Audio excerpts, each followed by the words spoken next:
Shadows of stars. Strange fort shapes hide in plain sight. In quiet corners of our world there exist patterns that most travellers never notice. A ruined wall here, a grassy embankment there, the faint outline of a moat hidden beneath weeds. To the casual passerby, they are little more than relics of forgotten battles, absorbed into the landscape.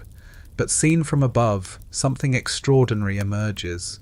Geometry so sharp and so symmetrical that it cannot be mistaken for chance. Triangles lean against one another, bastions point outward like arrowheads, and entire landscapes arrange themselves into the unmistakable form of a star. Historians call them star forts, or bastioned fortresses. At first, they appear to belong squarely to the early modern era, a military response to the devastating impact of gunpowder. Conventional castles with their high medieval towers crumbled under cannon fire, so new defensive lines had to be devised. By angling the walls and extending triangular bastions at each corner, the defenders eliminated blind spots and created overlapping fields of fire. The most famous example in textbooks is Palmanova, a Venetian stronghold begun in 1593, designed as a 9-pointed star where every street radiated from a central hub. It was fortress and city at once, a living machine of defence. And yet the story is never so simple, for scattered across Europe and far beyond are forts of nearly identical design, built not only by Venetians or French engineers, but in locations where their presence seems tenuous at best. A walk through the marshlands of the Netherlands reveals Bourtange, a star fortress carved into wet soil in 1593, its moats glittering like the rays of a jewel. Thousands of miles away, on Caribbean islands and African coasts, forts of similar shapes rise against the sea spray. In India, Portugal's colonial Goa still bears the marks of Starshar, ped defences. In Japan, Hakodate's Goryokaku stands as a late echo of the same geometric logic. Scholars still debate whether every one of these truly grew out of the Renaissance revolution in military architecture, or whether some sites were adapted from far older foundations. Old maps complicate the picture further. In faded cartouches from the 16th and 17th centuries, star symbols appear in places where written records are vague. Sometimes the stars are drawn into areas that do not appear to have seen European garrisons at all. Are these cartographic embellishments, misinterpretations by later mapmakers, or hints that the geometry was already known long before gunpowder armies crossed the seas? Quirky details surface in unexpected ways. A 17th century Dutch account describes a fort razed at enormous cost in a village with no strategic value. In Central Europe, star-shaped earthworks are found miles from any historical frontier, their angles crisp but their purpose unclear. In England, there are sketches of geometric fortifications planned for towns that never once faced a siege. If these were purely military necessities, why expend the effort in such unlikely places? There is also the peculiar way in which star forts seem to vanish into their surroundings. From ground level they are deceptive, a ditch filled with reeds, a low wall of brick, a grassy hillock mistaken for natural terrain. Only from the air, once from watchtowers, now from drones, does the full pattern leap out. It is as though they were designed for another perspective entirely, built to be seen not by those marching at the gates, but by an eye in the sky. For many, the answer remains straightforward. These forts are the predictable result of mathematics applied to war, but others sense something deeper. Could the recurring geometry hint at a shared tradition of design older than Europe's engineers admit? Might they reflect an architectural language spoken across continents, perhaps by a civilization now largely erased from the official story? We are left with the haunting name that floats at the edges of historical maps. Tartaria, a supposed northern empire stretching across Eurasia, whispered about but rarely explained. And so we begin in the shadows, among lines too neat to be natural, structures too widespread to be coincidence, and stories too fragmented to be conclusive. The star forts wait for us, their silent geometry etched into the earth, their points directed not only at invading armies but at the deepest corners of human curiosity. Forgotten cartouches, old maps quietly mark geometric strongholds. In the hushed glow of a library lamp, one can unroll a brittle sheet of vellum and find the world as it was imagined centuries ago. Lines waver with the uncertainty of long voyages. Coastlines stretch or shrink, depending on rumour and report. Yet amidst the seas and mountains, another detail emerges, almost modest. Small geometric icons, sketched where forts were thought to stand. Unlike castles, which are often drawn as simple turrets, these are distinctly different, sharp, angular, radiating like suns. They appear as miniature stars, carefully inked by cartographers who may never have set foot in the places they described. The tradition of marking such shapes can be traced to Europe's map makers of the 16th century. Abraham Ortelius, the Flemish creator of the first modern atlas in 1570, included fort symbols that looked more geometric than pictorial. A century later, the Dutch Golden Age of cartography refined these motifs still further, depicting bastions as precise angles rather than mere illustrations. To historians, this was the mark of a discipline maturing into scientific accuracy. But others note how curious it is that the same symbols appear on maps far beyond Europe, sometimes in areas with little documented contact. Consider the enigmatic case of Siberia. On several 17th century maps, scattered star-like icons dot the river valleys north of the steppe. These cartouches, as they are called, are often unlabelled or bear names that no longer exist. Scholars still debate whether these were real forts, imaginative placeholders, or symbolic embellishments. In some cases, later expeditions failed to find any trace of such structures, leaving the map as the only evidence that they were ever conceived. This is where the notion of Tartaria slips into the discussion. Many maps of the period label VA est swathes of northern Eurasia as Tartaria, an empire more mythical than concrete in European minds. Its borders were vague, its rulers unnamed, its people only vaguely described, and yet there are those small stars tucked among the rivers and forests. Could they have represented genuine strongholds, or were they cartographic shorthand for unknown settlements? Fringe researchers point to these icons as proof that Tartaria possessed a network of advanced fortifications, later erased from the historical record. There are quirks here too that defy neat classification. A Spanish map from the 1600s shows star symbols in coastal regions of West Africa, despite no surviving record of bastioned forts there at that date. In the Americas, French maps occasionally depict star-shaped forts in regions where no archaeological evidence has yet been uncovered. Were the cartographers misinformed, or were these indications of forts that were planned but never built? Mainstream historians usually explain such anomalies as artistic conventions. The star symbol, they argue, became a kind of shorthand. It didn't necessarily mean a star-shaped fort stood there, but simply a fortified settlement. Just as a crown marked a capital or a church denoted a bishopric, the star was an icon of importance rather than a literal blueprint. Still, one can't help but wonder, why choose the star at all unless the form was already recognised, even revered?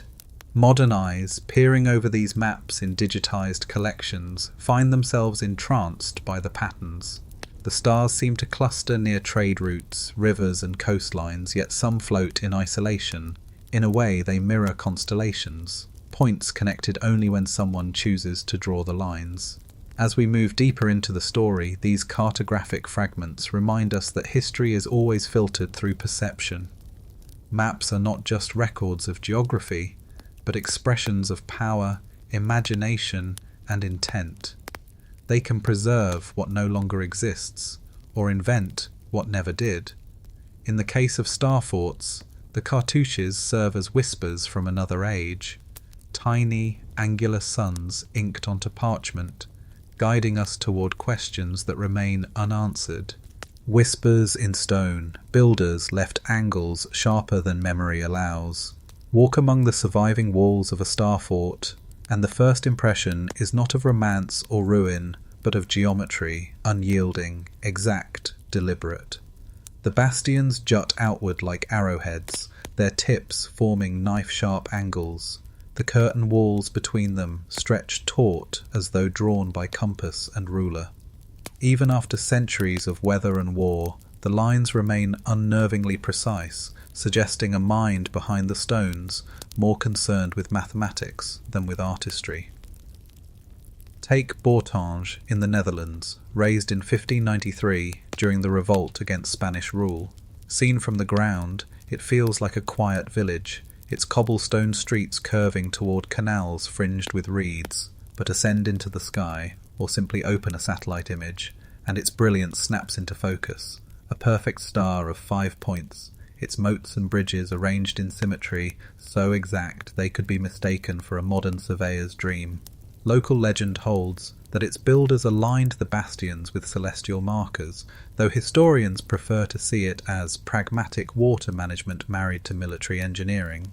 Scholars still debate whether such alignments were intentional or coincidental, for the evidence is tantalizing but incomplete. Elsewhere the whispers grow stranger. In Croatia, the fortress of St. Nicholas guards the entrance to Šibenik. Its triangular bastions seem carved from the rock itself, their edges so acute they echo the precision of a draftsman's ink. In Spain, the citadel of Pamplona unfurls like a geometric flower, every petal a bastion, every curve disciplined into straight lines. Walk those ramparts today, and one feels less like standing atop medieval battlements, and more like pacing across a diagram, each stone an equation in a larger proof. Quirky stories often attach themselves to such places. Traveller's Eye, and the 18th century wrote of strange acoustic effects inside star forts, where whispers carried unnaturally across courtyards or along walls. In Bourtange, folklore recalls that on certain nights, footsteps could be heard echoing where no one walked, as though the geometry itself conducted sound. Engineers of the era never commented on these tales, yet modern visitors often report the same phenomena. Mainstream historians remind us that the precision of these angles was no accident, but the product of a new science, the trace italienne, or Italian outline, developed in Renaissance Italy. Gunpowder had rendered high towers obsolete, geometry offered salvation. By projecting bastions outward, no corner of the wall could be hidden from defenders' fire. Still, this explanation, though logical, does not account for the almost obsessive exactness with which some forts were built, exactness more than functional, bordering on ritual. Archaeologists sometimes uncover deeper puzzles. Excavations at certain European forts reveal foundations predating the known construction date, as though later engineers were building atop older, perhaps forgotten works. In France, at least one Vauban fort was discovered to rest upon a strange hexagonal foundation that no record explains. Was it coincidence, or the survival of an earlier design language now lost? Scholars still debate whether these anomalies represent simple reuse of space or echoes of a much older tradition. Stand on such a wall at dusk and the experience becomes meditative. The angles draw the eye outward, toward the horizon, their symmetry tugging at the senses. One feels not merely protected by stone, but enfolded into a larger design, as though the fort itself were a kind of instrument tuned to both earth and sky. These are the whispers in stone, silent, sharp, insistent, a geometry that persists long after the cannons fell silent. And it is here, at the meeting of history and myth, that the forts begin to speak most loudly. Were they merely bastions against siege, or messages in masonry? reminders of an older knowledge, preserved in angles sharper than memory allows. Northern Vales, Tartaria's rumoured lands stretch across Siberian skies. Beyond the familiar map of Europe, beyond the frontiers of Muscovy, lies a space that once filled the imagination of cartographers, a land labelled simply Tartaria. It stretched across Siberia, Mongolia, and Central Asia, swelling into a vast and ill-defined empire on parchment, its borders ebbing and flowing like ink spilled across the page. In the age before railroads, this was a world of endless steppe and snow, where caravans vanished into the horizon and returned, if they returned at all, with tales that sounded as much like myth as geography. European accounts from the 16th and 17th centuries describe Tartaria as immense, peopled by horsemen and nomads, governed by khans whose authority was more rumour than record. Some writers, like Giovanni Botero, place Tartaria at the very heart of Asia's mystery, an empire without clear capital, borders, or archives. Yet maps often adorned these northern reaches with small star-shaped marks, cartouches that seemed to suggest fortifications. If Tartaria was so loosely governed, why do these hints of precision appear? Scholars still debate whether such marks reflected real military sites or the European imagination projecting order onto an unknown land. On the ground, Siberia offered challenges unlike any other. The winters froze rivers solid, turning them into highways. Summers unleashed swarms of insects across the taiga.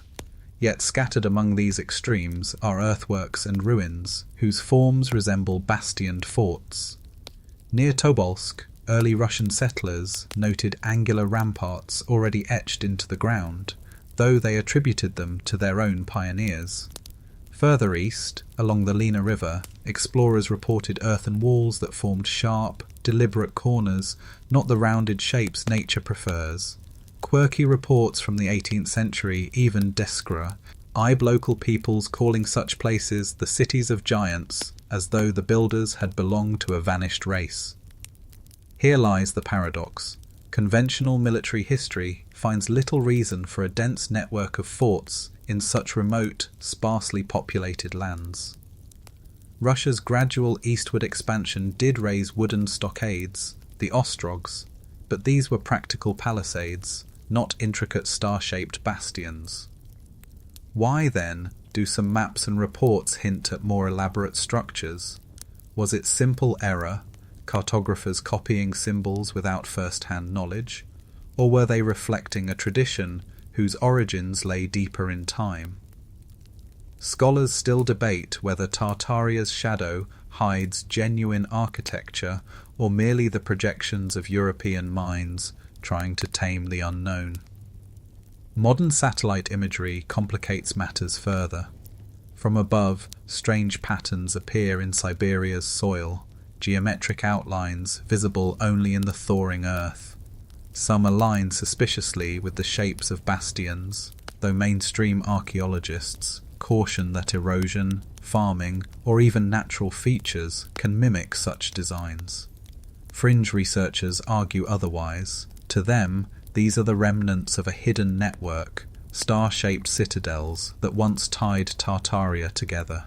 Legends breathe life into the silence. Among the Yakut and Buryat peoples, tales speak of fortified enclosures built not by men but by skyborn ancestors. Russian chroniclers sometimes dismiss these as myth, yet the persistence of the stories gives them a peculiar weight. If nothing else, they remind us that memory does not always travel in books. Sometimes it lingers in the spoken word, passed along like smoke across the steppes. The northern veil remains thick. Was Tartaria truly an empire or simply a cartographic convenience? Were the star-like forts real structures or the embellishments of eager European draftsmen? Each possibility reveals as much about our hunger for hidden histories as about the land itself. What is certain is this: when the stars of geometry appear on Siberian maps, they beckon us to look closer, to question what lies behind the ink. And so under the vast skies of Eurasia, the shadow of Tartaria begins to stir. Not as a nation in the modern sense, but as a canvas where forts, myths, and forgotten cartouches combine to form a story too strange to dismiss and too haunting to ignore. Frozen citadels, snowbound bastions hint at secret purposes. Winter in the north transforms the land into a sheet of white, erasing roads, forests, and rivers beneath an endless mantle of snow. Yet even under this silence, the contours of certain shapes refuse to disappear. When the drifts melt in spring, outlines of ramparts re-emerge, ditches that hold the thawing water in geometric precision, embankments that rise in crisp, angular relief. These are the frozen citadels of Siberia, fortress-like structures that linger half-buried in permafrost, whispering of builders who left no names behind. In 1734, members of the Second Kamchatka expedition, led by the Danish explorer Vitus Bering under Russian commission, recorded curious fort-like formations along the Irtysh and Tobol rivers. Their journals describe embankments shaped in patterns unusual for simple palisades, corners sharpened to points, moats arranged in deliberate symmetry. Some were dismissed as natural ridges or defensive works built by earlier Russian settlers, yet the precision startled even practical surveyors. Scholars still debate whether the expedition exaggerated its findings or stumbled upon remnants of a lost tradition in fort building. Even more intriguing are local accounts preserved in folklore. Among the Khanty and Mansi peoples, legends speak of earth stars, or winter towns, left by ancestors who vanished before written memory. These were not mere shelters, but sacred places, aligned with rivers and sky.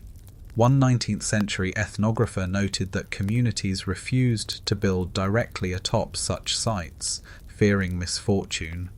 A quirky tale tells of hunters who camped in one of these Earth Star enclosures, only to awake to the sound of unseen footsteps circling the bastions. Mainstream explanations lean toward pragmatism. Russia's eastward expansion demanded fortified posts to secure fur trade route, and military supply lines. Engineers adapted what they knew from European bastion design, raising star-like forts of timber and earth. The severe climate meant these works seldom lasted long, crumbling under frost, heave, and neglect. Yet this explanation raises a puzzle. Why construct such elaborate geometries in remote areas where simpler stockades would have sufficed? Scholars still debate whether the elegance of form served any functional purpose in such hostile landscapes. Archaeological investigations are sparse, hampered by climate and remoteness. But occasional surveys reveal ramparts with angles near perfectly matching European bastions, though built centuries ago from earth and wood. In some cases, these lie beneath layers of soil older than Russia's documented expansion, a detail that continues to spark debate. Are these misinterpretations of natural landforms, or evidence that the geometry predates imperial frontiers? The question remains unresolved, a thorn in the neat narrative of military history. Modern technology has only sharpened the intrigue. Remote sensing and drone imagery reveal bastion-like shapes across the frozen tundra, some so large they resemble entire cities when outlined on a map. A handful align with solstices, their points seemingly aimed at the rising or setting sun. Such alignments may be coincidence, but they add to the sense of deliberate design. Fringe theorists interpret these as proof of energy grids or celestial observatories disguised as forts, while archaeologists caution restraint, noting that without excavation, geometry alone can mislead. Still, the visual impression is powerful. To see a snowbound fort from above, its star-shaped moat glinting under the weak Arctic sun, is to glimpse something uncanny, a design out of place, at once military and mystical. The citadels seem less like defensive works and more like emblems impressed upon the earth, their meaning frozen along with the soil. Standing in such silence, one is struck by the persistence of form. Even in climates where stone crumbles and timber rots, the star endures. The geometry survives when memory fades, a stubborn pattern written into frozen ground. Whether born of necessity, ritual, or forgotten empire, the citadels of snow hint that the language of stars was spoken here long before modern nations claimed the land. Steppe guardians, forts align with caravan trails and star patterns. Across the endless grasslands of Central Asia, the steppe stretches like an ocean without tides. For millennia, it carried caravans along the arteries of the Silk Road, linking east to west in a ceaseless exchange of goods, ideas, and myth. Yet here too, among the windswept plains and dusty tracks, remnants of fortifications emerge, angular earthworks that seem less like military outposts and more like watchful guardians stationed along invisible lines. When charted, these forts often align not only with caravan routes, but also with the constellations above, as though the builders sought to mirror the heavens upon the earth. One striking example lies near Samarkand, where fragments of polygonal embankments surface amid ruins dating back centuries. Scholars attribute them to Persian and Timurid fortification traditions, adapted by local rulers who sought to secure trade. But the bastioned outlines, with their sharp points and precise intervals, appear more advanced than the period's typical square citadels. A few quirky travellers' reports from the 18th century even claimed that some caravanserais, the great inns that sheltered merchants, were laid out in star-like formations, serving as both sanctuary and symbol. Scholars still debate whether these were genuine forts or poetic exaggerations by visitors dazzled by geometry in unfamiliar lands. The practical explanation is tempting. The Silk Road was not a single road, but a network of paths threading through mountains, deserts, and plains. Forts were essential waypoints, offering protection from bandits and places to store supplies. By positioning them along sightlines or near celestial markers, builders ensured travellers could find them across vast distances. Yet the precision of certain alignments still unsettles. When mapped, some bastions point directly toward Polaris, the North Star, or align with equinox sunsets, as if intended not only for defence, but for orientation. Legends among steppe peoples reinforce the sense of dual purpose. Kazakh folklore recalls sky cities built by ancestors who harnessed the stars for guidance. Mongolian oral traditions speak of fortresses erected where the paths of heaven touched the earth. To the nomads, stars were not abstract lights, but navigational companions, their patterns guiding migration and trade. Could the fort builders have woven this celestial wisdom into their designs? Or is this a romantic overlay on what were, at heart, pragmatic bastions? Scholars still debate whether the alignments are intentional or simply the coincidence of building along east-west caravan trails. Quirky details abound in travellers' journals. In the 1820s, a Russian officer described stumbling upon an Earth star in the Kazakh steppe, low ramparts forming a near-perfect five-pointed outline. He measured its angles with military instruments, astonished at their accuracy, but could find no record of its builders. Local herders told him it had always been there, as natural to the land as the rivers and mountains. His notes remain tucked away in archives, a fragment of curiosity that never entered mainstream textbooks. From a modern perspective, the geometry persists like a faint echo across satellite imagery. Scholars use GIS mapping to reconstruct caravan routes, and time after time, bastioned ruins surface in suspicious proximity. It raises a compelling question. Were these forts primarily defences against raiders, or were they also beacons, guiding caravans across a sea of grass? Perhaps both. Yet the elegance of their design feels excessive for waypoints alone, suggesting an aesthetic or symbolic layer still not fully understood. In the twilight hours, when stars bloom across the Central Asian sky, the symmetry of these ruins seems to vibrate with meaning. Standing amid the steppes' emptiness, one imagines caravans arriving after weeks of travel, the fort rising like a star-shaped promise on the horizon. These guardians, both earthly and celestial, remind us that the language of geometry may have been written into the landscape as much for the heavens as for human survival. Rivers as rulers, waterways framed by star geometry suggest planning. Throughout history, rivers have been the lifeblood of civilizations. They nourished crops, carried trade, and drew cities to their banks. Yet when we trace the placement of certain star forts, a curious pattern emerges. Many are not perched on hills or borders, as one might expect of purely military defences, but are anchored firmly beside rivers. Their bastions extend toward the water, their moats blend into currents, and their angles seem to frame the river itself, as though geometry and water were partners in a larger plan. Take the fortress of Neuf-Brisach in Alsace, designed by the great French engineer Vauban in 1699. Its star points stretch into the Rhine plain, perfectly balanced with the river that defined the frontier between France and the Holy Roman Empire. Historians rightly note its defensive function, but wander along its canals and one notices something else. Water management was as important as walls.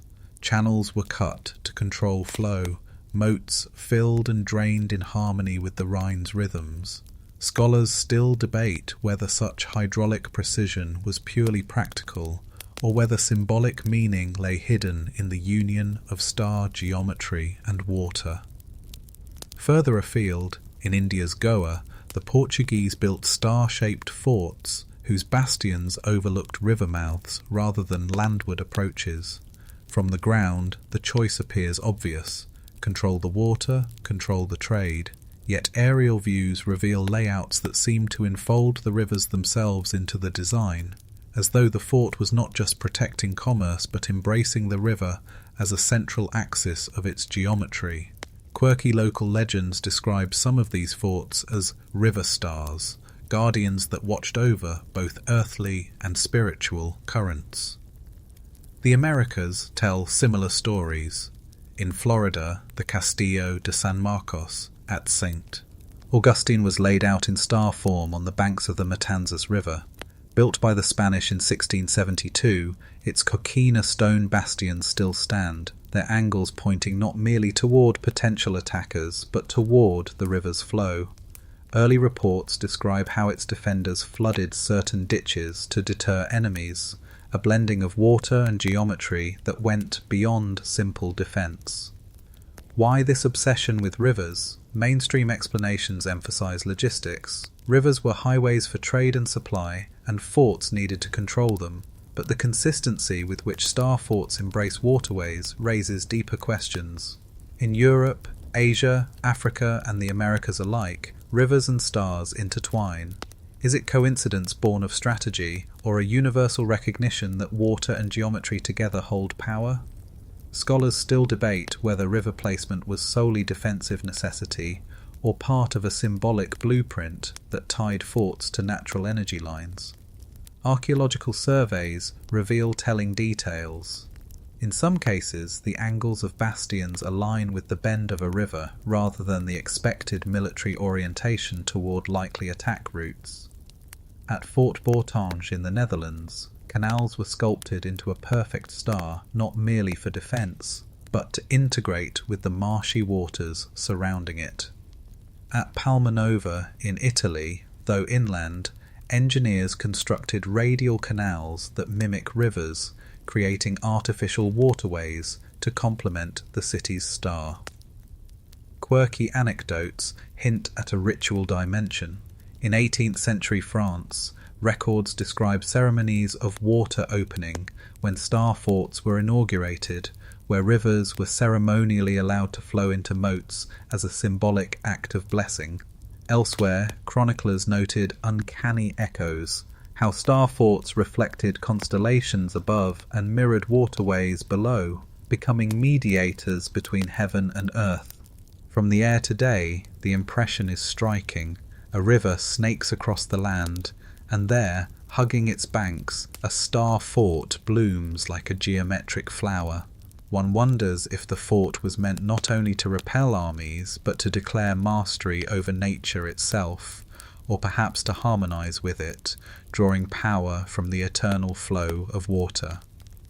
Thus, rivers reveal themselves not just as lifelines of trade and war, but as silent rulers, shaping the very geometry of forts that still gleam faintly along their banks. The stars on Earth, it seems, often shine brightest where water flows, trade or defence. Bastions sit oddly far from real front lines. When surveying the global scatter of star forts, one expects them to rise where danger pressed hardest, frontiers between rival kingdoms, coasts vulnerable to invasion, mountain passes commanding the movement of armies, and indeed many do. But just as often, one finds them in places that strain logic. Small inland towns, sleepy villages far from conflict, or stretches of land that never saw battle. These misplaced bastions beg a difficult question. Were they truly built for war, or did they serve another, quieter purpose? A revealing example lies in France's interior. The fortress of Neuf-Brisach, Vauban's masterwork, clearly served as a defensive frontier town along the Rhine. Yet dotted across the French countryside are lesser-known forts of similar star design, guarding regions with little history of invasion. Some appear in Brittany, far from continental threats, or in southern valleys that never bore the brunt of artillery sieges. To construct such works required staggering investment in labour and material. Why spend so much where the risk seemed so low? Scholars still debate whether these forts were insurance against hypothetical threats, showcases of engineering prowess, or tools of administration rather than combat. Across the Atlantic, similar puzzles appear. In North America, Spanish and British colonists raised star-shaped forts not only along contested coasts, but in places like New Mexico and the Midwest, where European armies rarely clashed. Fort Union in New Mexico, for instance, adopted bastioned forms, even though it functioned more as a supply depot than a fortress under siege. Quirky details in military correspondence suggest that the star design was chosen less for necessity than for fashion. European-trained engineers simply followed the latest model, even when the landscape rendered it excessive. In Africa too, Portuguese forts at river mouths and inland stations often bore angular bastions, even in regions where they faced little artillery threat. Some, like the fortress at Elmina in Ghana, were primarily trading posts for gold and tragically enslaved people. The bastions there seem almost ceremonial, as if to declare European presence rather than to repel real attack. Historians explain this pattern through the logic of empire. Forts were as much statements of authority as instruments of defence. Their geometry proclaimed order, discipline and permanence. Even in peaceful hinterlands, a star fort announced the power of the crown and the reach of its engineers. Yet this explanation does not quiet the sense of extravagance. Why repeat the same elaborate design everywhere, when simpler works would suffice? Some researchers suggest symbolic or psychological motives. The star form may have reassured settlers and soldiers alike, its symmetry a visible promise of safety. Others argue it reflected a ritualized belief in the efficacy of geometry itself, that order imposed on stone could extend into society. Scholars still debate whether such symbolic readings hold water, but the persistence of form in low-risk areas keeps the question alive. Quirky anecdotes enrich the enigma. In the Netherlands, townspeople of Naarden reportedly lobbied for a star fort not because of imminent threat, but because they envied the prestige of neighbouring fortified towns. In colonial Virginia, a governor once demanded a bastioned fort, even though local militia leaders argued it was impractical, preferring simpler palisades. The governor won, and a star fort was built, soon falling into disuse without ever facing battle. Seen from above, these misplaced forts resemble constellations scattered across a map with no regard for real lines of war. They blur the distinction between defence and display, between necessity and symbol. Were they over-engineered monuments to paranoia, or remnants of a tradition older than gunpowder, whose meanings persisted even when the military logic did not? The paradox lingers. Some bastions guard the frontiers of empire, others rise in lands where no cannon ever thundered. Together they suggest that star forts, far from being mere tools of war, carried a significance that outstripped their martial role, perhaps one we have yet to fully grasp. Celestial mirrors, some forts echo constellations above. As the evening sky unfurls across the globe, constellations have always offered humankind a sense of orientation and wonder. Stars guided sailors across oceans, shepherds across plains, and travellers through deserts. But in certain places, when star forts are mapped from above, their positions and orientations appear to echo those same constellations. Whether coincidence, design, or the product of our pattern-seeking minds, the resemblance is striking and deeply suggestive. Consider the fortress of Palmanova in Italy. Its 9-pointed star radiates so perfectly that visitors often liken it to a mandala, a reflection of the cosmos. Historians remind us it was designed by Venetian engineers in 1593 as a rational military settlement. Yet when overlaid with the night sky, its points can be aligned with major stars visible from northern Italy at the time of its founding. Was this conscious, or simply a happy accident born of symmetry? Scholars still debate whether any engineer of the 16th century deliberately modelled a city on the heavens, or whether our modern fascination retrofits cosmic meaning onto functional walls. Elsewhere, the alignments seem harder to dismiss. In Malta, the star-shaped fortifications surrounding Valletta form patterns that, when traced on a clear chart, recall the constellation Orion, the hunter eternally poised in the Mediterranean sky. Quirky local stories hold that the builders sought to invoke Orion's protection, casting the city itself as a celestial hunter warding off Ottoman fleets. No archival record confirms such intent, but the stories persist, whispering of a time when the stars above and the stones below were not seen as separate realms. In the New World, too, hints arise. The Castillo de San Marcos in Florida, with its 4 bastions pointing like the limbs of a cross, has been, compared to the Southern Cross constellation, a navigational beacon for sailors. Its orientation toward the river and the sea further reinforces the sense of cosmic alignment. Spanish colonial records describe ceremonies at the fort's completion invoking both God and the stars, a quirky blend of faith and celestial navigation. Modern technology has added fuel to these speculations. Using satellite imagery, researchers have charted the placement of star forts in certain regions and discovered curious correlations with constellations. In the Netherlands, a cluster of bastion towns appears to echo the pattern of the Pleiades, the Seven Sisters. Critics argue this is mere coincidence. Any scatter of points can be matched to a constellation if one tries hard enough.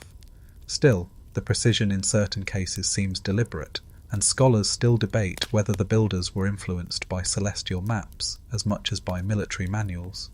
Folklore adds yet another layer. In Eastern Europe, stories describe forts as earth stars, designed to reflect their heavenly counterparts. A Moldavian tale speaks of fortresses built so that heaven could look down and see itself mirrored in the earth.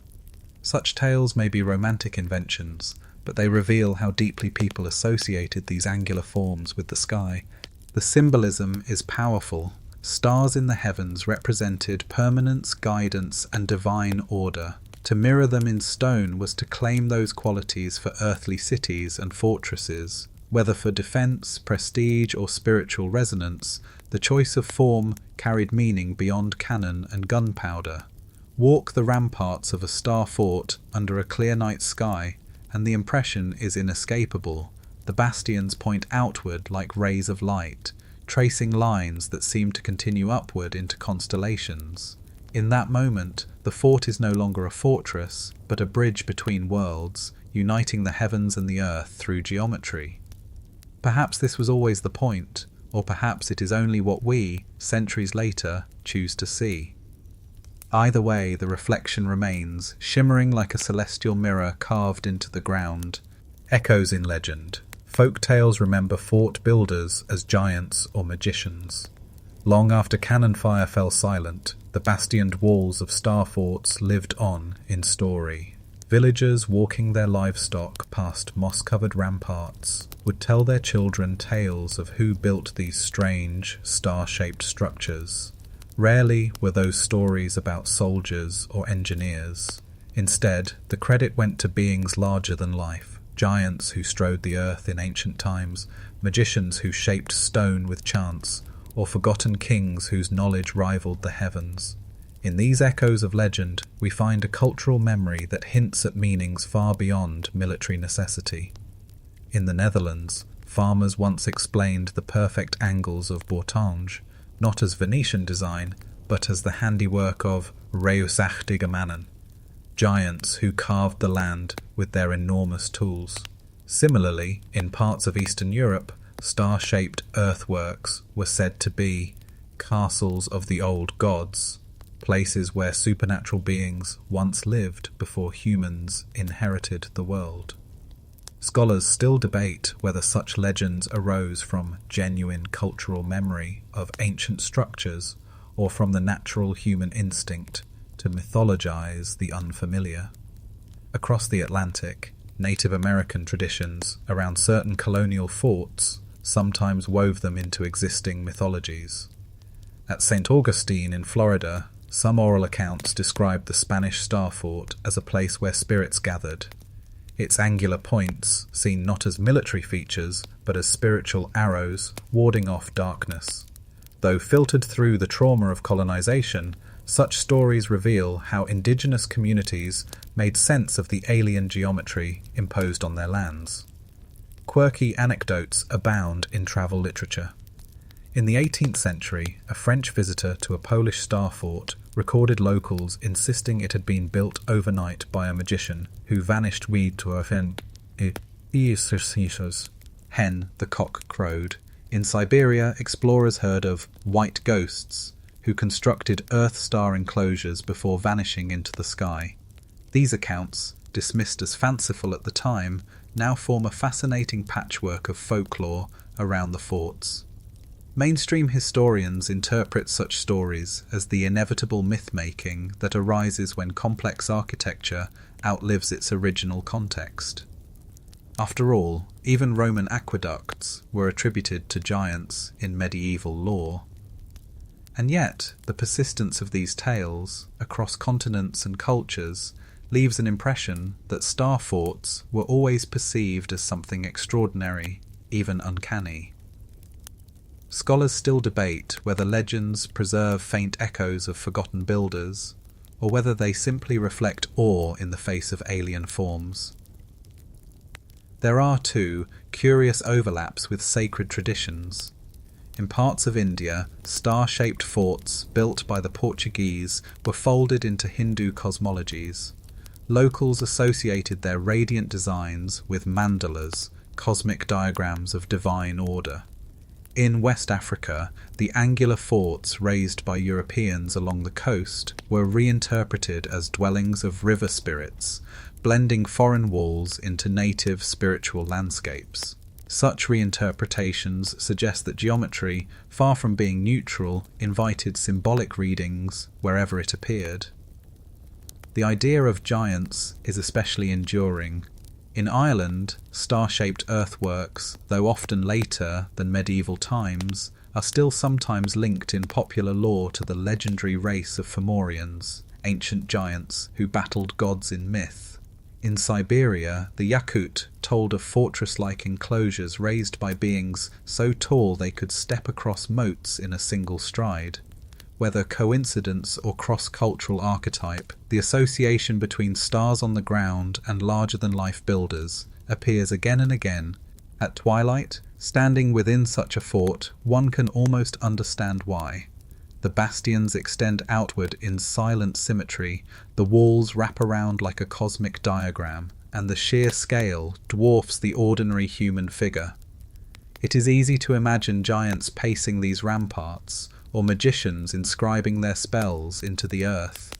Thus, even as scholars anchor star forts in the pragmatic world of cannon and engineers, the folk imagination insists on something stranger.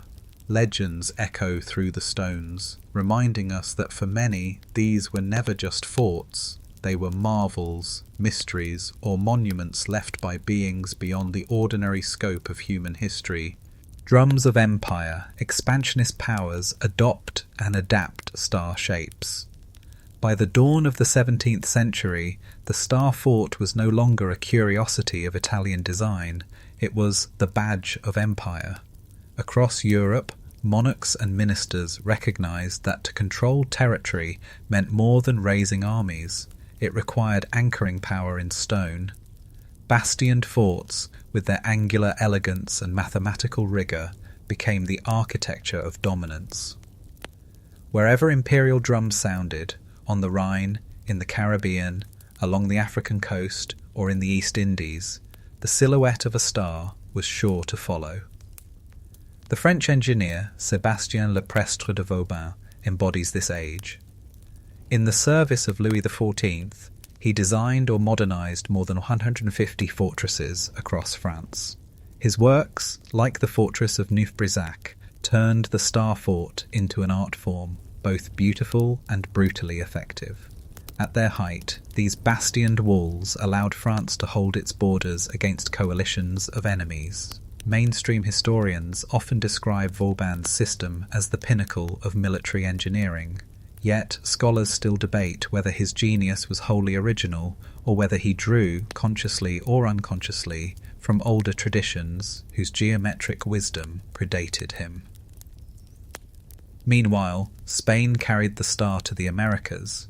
The Castillo de San Marcos in Florida, begun in 1672, displayed the classic four-bastion design, while Havana's fortress system grew into a sprawling complex of angular bastions guarding the Caribbean's richest port. These were not only military works, but imperial statements, projecting Spain's authority across oceans. Local folklore, however, sometimes interpreted them differently. In Cuba, residents whispered that Havana's fortifications aligned with the stars to protect the island from hurricanes, a curious blend of science, superstition, and geometry. Portugal too scattered red bastions across its global empire. From Goa to Macau, star forts rose beside harbours, each bastion pointing outward like the petals of a maritime flower. Quirky reports from missionaries sometimes describe locals marvelling at their symmetry, comparing them to mandalas or celestial diagrams. Scholars still debate whether the Portuguese consciously integrated local cosmologies into their designs, or whether such associations were later reinterpretations. England joined the fray, fortifying coastal towns and colonial outposts alike. At Bermuda, the angular forts overlooked turquoise waters, while in Virginia, bastioned works appeared even where the threat of artillery siege was minimal.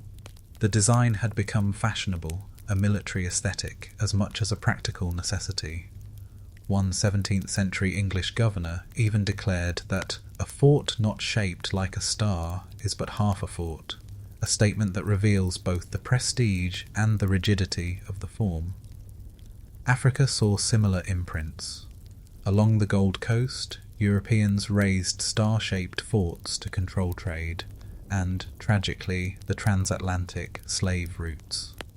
The geometry here served both as defence against rival powers and as a symbol of dominance over local populations. Yet local myths persisted, casting the forts as homes of spirits or as cursed places where the earth itself recoiled from human cruelty. Thus, by the 18th century, the star fort was a global language. To empires, it signified control.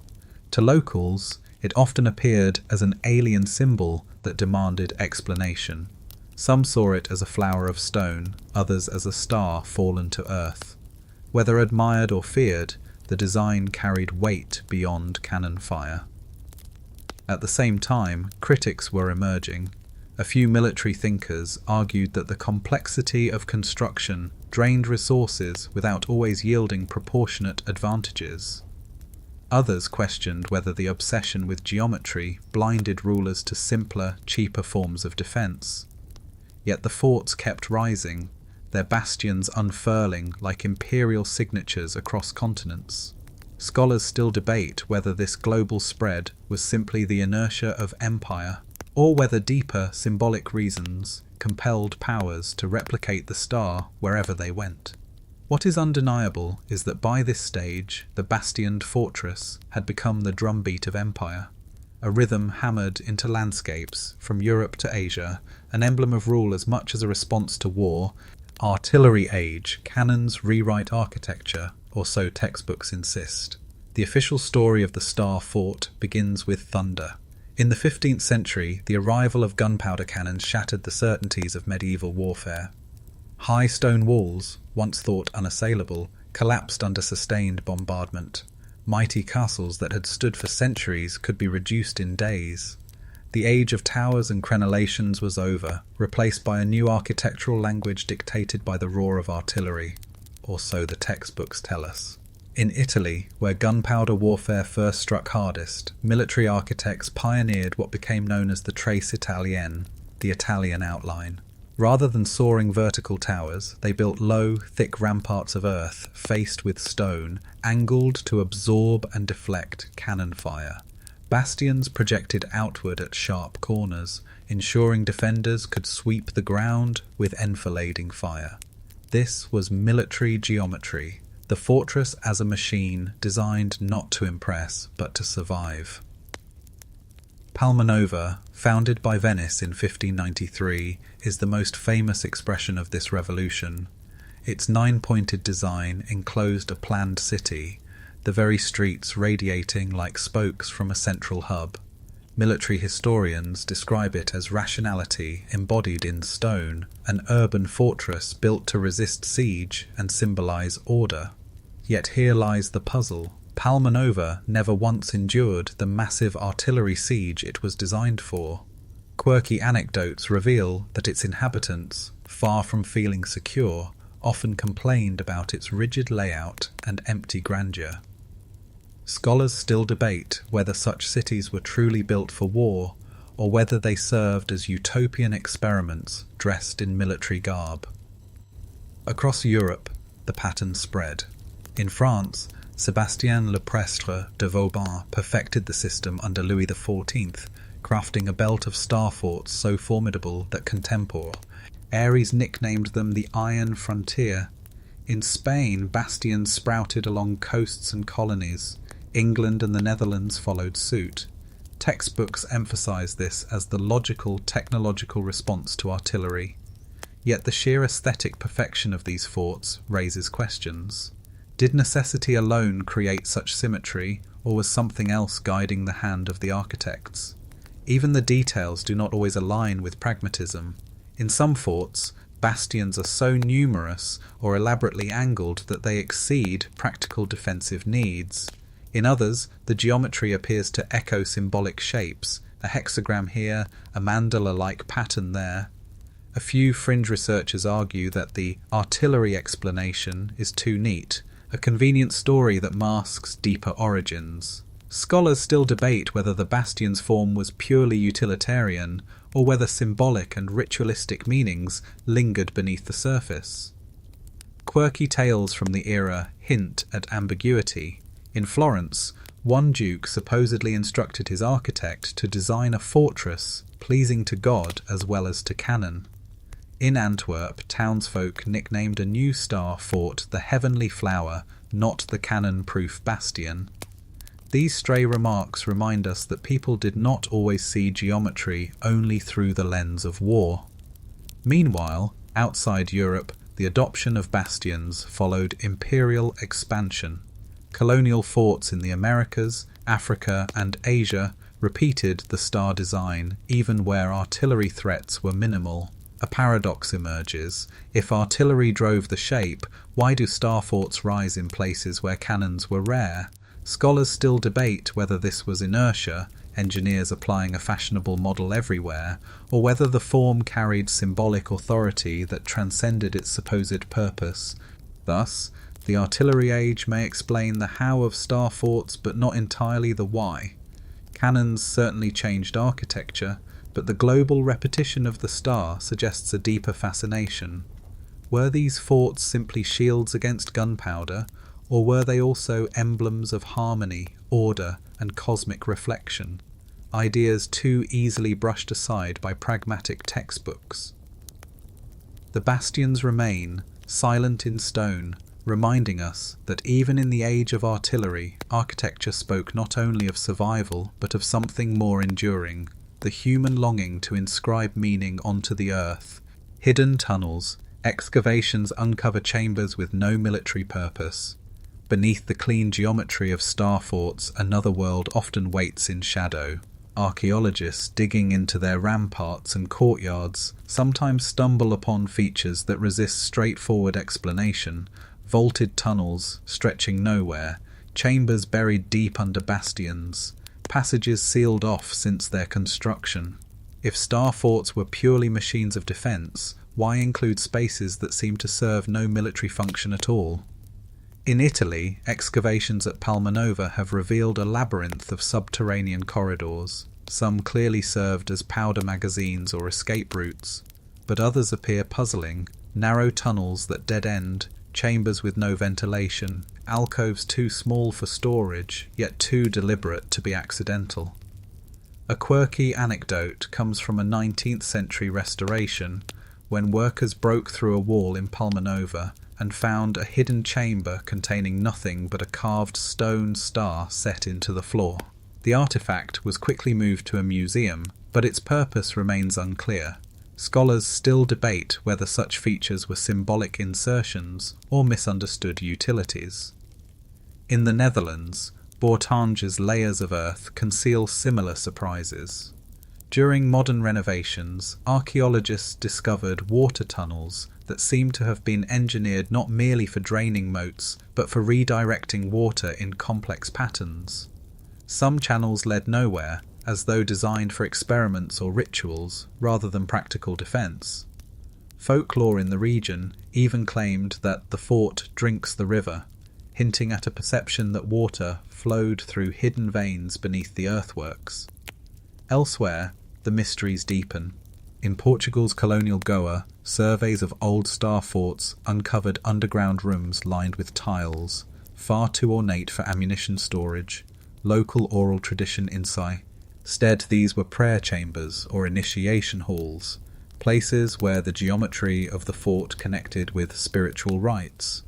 No records confirm this, but the ornate detailing seems excessive for a purely military installation.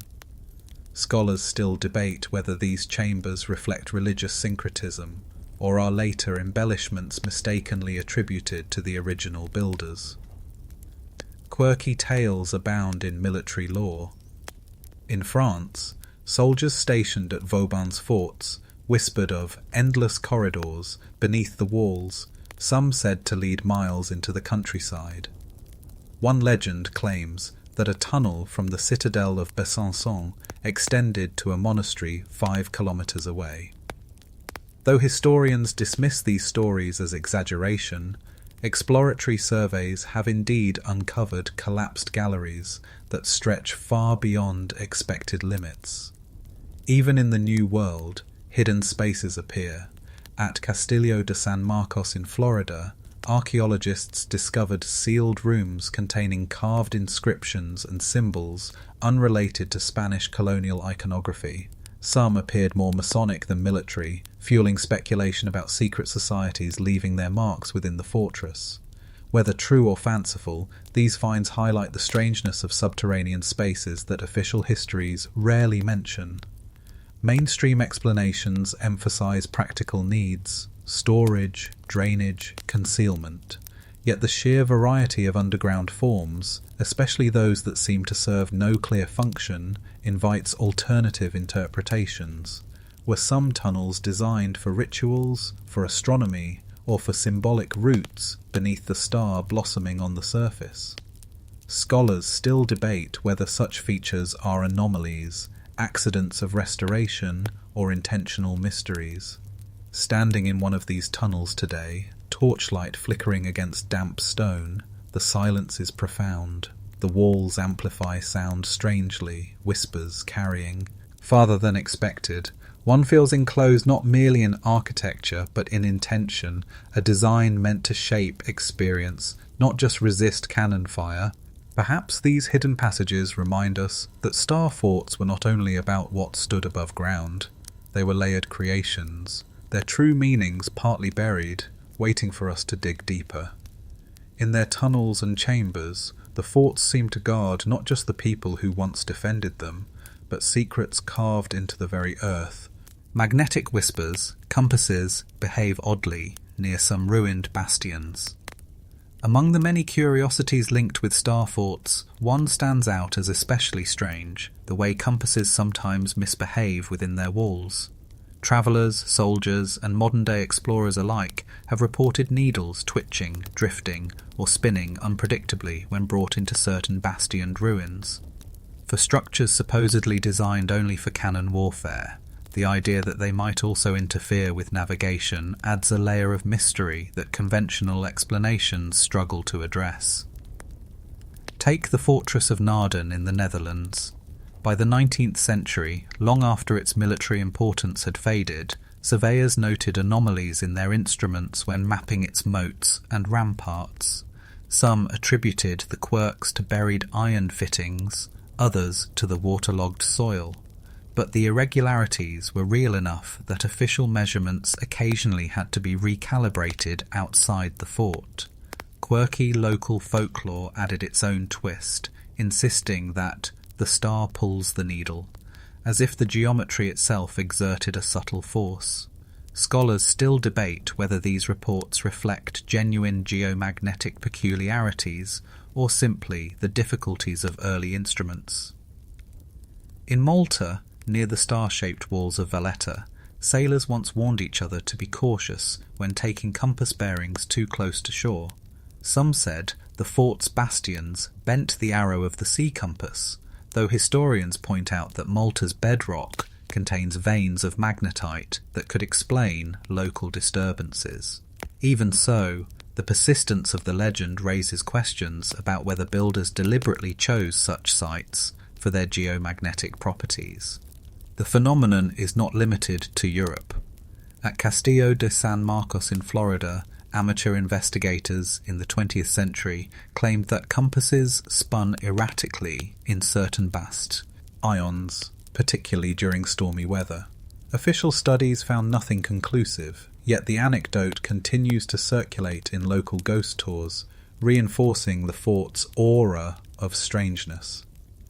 In Goa, India, explorers have reported similar experiences at Portuguese-built star forts, where compasses wavered despite calm conditions.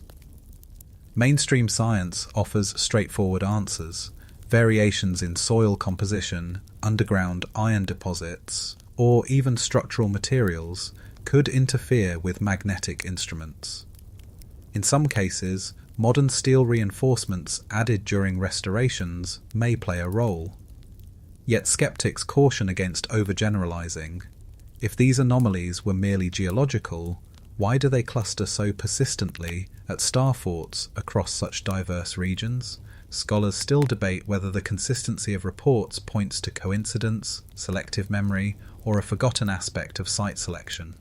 Fringe researchers go further, suggesting that the forts were intentionally built atop magnetic nodes, places where the Earth's energies could be harnessed.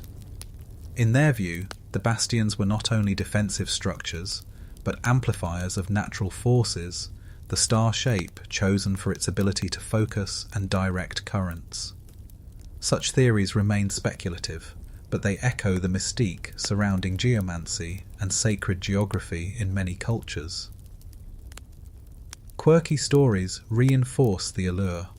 In one 18th century account from France, soldiers joked that their compasses obeyed the king inside the fortress of Lille, pointing not north but toward the royal flag.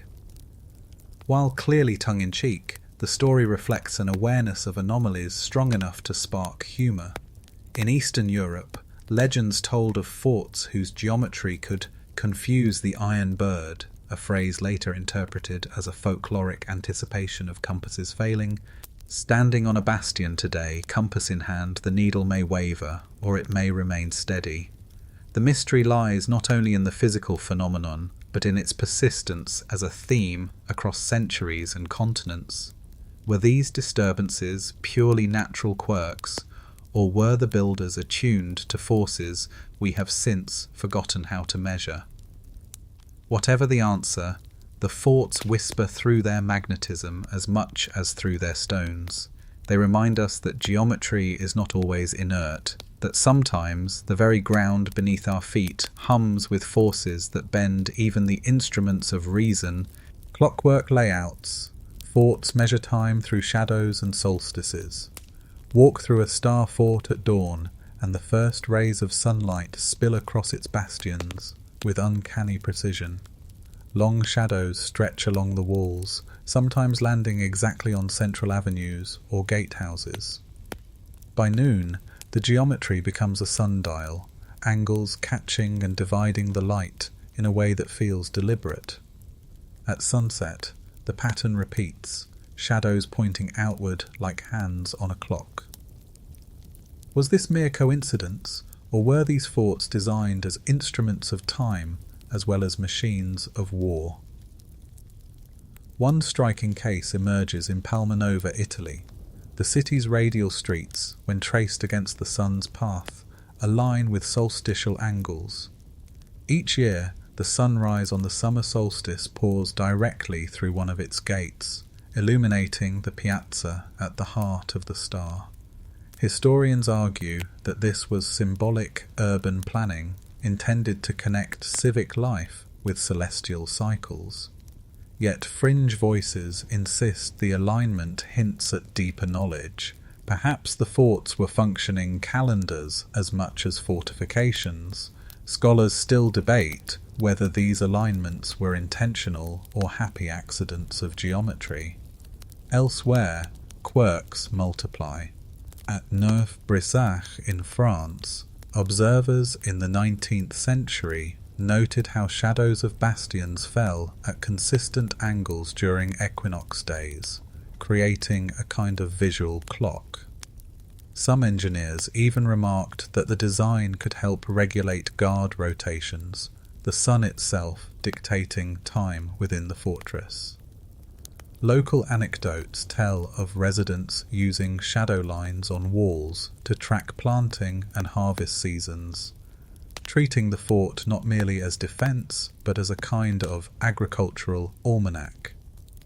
In the Netherlands, Bourtange's canals form concentric rings around the fort. During summer, reflections of the setting sun cast golden starbursts across the water, aligning with bastion points as though choreographed. Folklore claims that villagers once gathered on Midsummer's Eve to watch the fort catch the sun, treating the display as a ritual rather than a coincidence. Even across the ocean, echoes appear. At Castillo de San Marcos in Florida, the Spanish bastions are angled in such a way that the rising sun on certain feast days shines directly onto the fort's central courtyard. Priests reportedly marked these moments with ceremonies, blending Catholic liturgy with cosmic spectacle. Whether intended by the original architects or discovered afterward, the effect reinforced the impression that the fort was aligned with more than just cannon fire. Mainstream historians tend to downplay such observations. They emphasize that symmetry, efficiency, and visibility drove the layouts, not cosmic design. Yet when similar patterns arise across continents, the question lingers. Were the builders simply following functional blueprints, or were they embedding layers of symbolism that blurred the line between defense and cosmology? Scholars still debate whether these solstitial echoes are the product of deliberate design or later interpretations imposed by our pattern-seeking minds. Quirky anecdotes keep the mystery alive. In Malta, Local tradition insists that Valletta's star-shaped bastions were aligned so that on St. John's Day, shadows would converge toward the Grand Master's palace. In India's coastal forts, villagers whisper that the sun bows to the sea gates twice a year, its light funneling into the chambers like a benediction. Such stories may be folklore, but they reflect an enduring perception that the forts measured time as surely as they measured enemy fire. To stand within a star fort during a solstice sunrise is to feel the geometry come alive. Shadows stretch and converge, walls glow in patterns that suggest a dialogue between stone and sky. The bastions, once thought of only as bulwarks of war, reveal themselves as part of a larger clockwork, ticking not in seconds or minutes, but in seasons and centuries. Perhaps this was the quiet genius of the star fort, to embody both the urgency of defence and the timeless rhythm of the cosmos, to be both fortress and sundial, bastion and calendar, whirlpools of power. Fringe thinkers see energy nodes beneath the walls. Beneath the rational geometry of the star fort, some claim another purpose lies hidden, the harnessing of energy, invisible yet powerful, flowing through the earth itself. While mainstream historians regard bastioned forts as military machines, fringe theorists propose that their precise symmetry, their repeated global patterns, and their peculiar placements correspond less to strategy than to unseen currents of natural force. In this view, star forts were not simply fortifications, but giant instruments, architectural resonators planted upon the veins of the planet. The idea has roots in older traditions. Many ancient cultures, from the Chinese with their feng shui to the Druids of Britain, believed the earth carried lines of energy, later dubbed ley lines in the 20th century. Sacred sites were said to draw power from these alignments, amplifying spiritual or cosmic forces. Fringe researchers argue that star forts, with their radiating bastions, were built upon such nodes, their shapes functioning like whirlpools to concentrate and circulate energy. Quirky claims cluster around certain sites. In the Netherlands, visitors to Naarden have long reported feeling lightheaded upon entering specific bastions, as though the air itself vibrated differently. In Goa, India, some local traditions describe Portuguese star forts as fire wheels, places where invisible forces could be felt through the soles of the feet. At Palmanova, Italy, New Age groups still gather on solstice days, convinced that the city's perfect 9-point geometry channels energy from the heavens into the earth below. Scholars still debate whether such sensations are psychological suggestion or hint at deeper environmental factors. Even in colonial accounts, odd details slip through.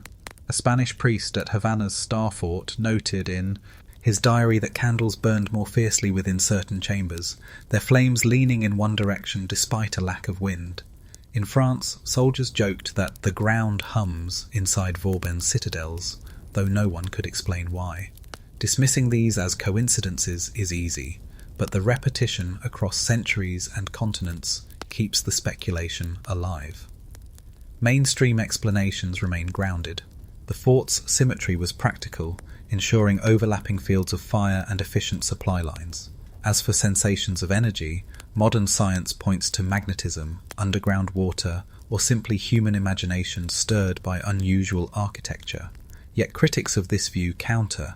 If placement was purely pragmatic, why do so many forts seem to cluster on ancient trade routes and near older sacred sites? Scholars still debate whether the overlap is intentional or incidental. Modern fringe interpretations go further, likening forts to machines. Some theorists describe them as star capacitors, shapes designed to focus electromagnetic currents. Others claim the moats and water channels amplified resonance, the forts humming with a frequency lost to us today. While no evidence supports such bold assertions, they reflect a powerful fascination, the sense that these forts, too precise and too widespread, must have served something more than the blunt work of war. Quirky anecdotes from the present add fuel. Amateur dowsers visiting abandoned forts report strong reactions on their rods, claiming to detect energy lines intersecting at the central squares. Photographers sometimes speak of odd interference when using electronic equipment near certain bastions. These claims remain anecdotal, but they keep alive the idea that star forts are more than stone. They are points where the earth itself seems to stir. Whether one accepts these interpretations or not, the allure is undeniable. Standing atop a bastion, looking down at the radiating geometry, it is easy to imagine the fort as a kind of wheel turning slowly against the land, a whirlpool channeling unseen currents. Perhaps this was all unintentional, the byproduct of symmetry, or perhaps the builders, knowingly or not, tapped into patterns far older than gunpowder, inscribing the earth with stars that resonate still. Architects unnamed, many blueprints survive without clear authors. Walk into a European archive and you may find drawers of yellowing paper filled with lines sharp as blades, blueprints of star forts. Some are signed by famous engineers, Vauban in France, Speckle in Germany, or Scamozzi in Italy. Yet a surprising number bear no name at all. They exist as anonymous diagrams, perfect in geometry, their origin unexplained. The absence of authorship unsettles the neat story of military history. Were these drafts discarded sketches, or the surviving fragments of a tradition whose makers have been forgotten? In the Netherlands, the records of Bourtange reveal the dates of construction and the funds expended, but no clear record of the individual who drew its first plan. In Spain, the fortress of Fuenterrabía preserves documents describing its walls, yet the engineer's name has slipped from memory. Quirky discoveries amplify the mystery. In one case, a blueprint of a Polish star fort was found bound inside a book of church music, its creator and purpose unknown. Scholars still debate whether such anonymity reflects archival loss or a deeper issue, designs drawn from shared templates rather than individual vision. Palmanova's nine-pointed city is often credited to Vincenzo Scamozzi, but some scholars question this attribution. Its layout differs subtly from his known style, leading a few to suspect that Scamozzi's name was later attached for prestige. The fort's anonymous origins, if true, would add to its aura of mystery, a perfect geometric city with no clear father. Similarly, in Eastern Europe, a handful of bastioned towns bear the look of Vauban's principles, yet were built before his career began. Who devised them remains uncertain. In colonial contexts, the gaps widen further. Forts in Africa and the Americas often appear in records as constructed by the Crown Wit. No mention of a specific engineer. Sometimes the plans were copied wholesale from European manuals, but at other times the design seems to have been improvised, yet still produced precise star geometry. Did local builders adapt older blueprints, or were they guided by knowledge outside the usual chain of command? Scholars still debate whether the repetition of the star was the result of individual genius or collective tradition.